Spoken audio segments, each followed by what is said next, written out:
Hi guys! Magbabalik nga pala ako para mambudol sa inyo. So, ang dami kong nababasa sa comment nung nag-live ako kung nagpagluta drip daw ako, ba't daw ang puti ko. Pero hindi ako nagpagluta drip. Alam nyo ba yung secret ko na ginagamit ko? 4 months akong nawala sa social media.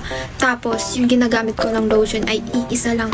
Tcharan! Ito lang yung ginagamit ko guys. As you can see, napakadumi niya na at sobrang onti niya na lang. Kasi guys, gamit na gamit ko tong Grace and Glow Sun Body Serum. Kasi bukod sa napoprotektahan ka sa araw, ang bango-bango mo. Kaamoy niya yung YSL na perfume, yung Black Opium. Ang pinaka nagustuhan ko sa lotion na to is hindi siya katulad sa mga ibang lotion na napaka-irritable sa katawan kasi ang sticky, you know. Pero ito guys, napaka nagda-dry agad siya sa skin mo and nagpa-bright agad siya. Papakita ko sa inyo. O diba guys, as you can see, na-blend ko na siya pero may lighting effect talaga siya. O.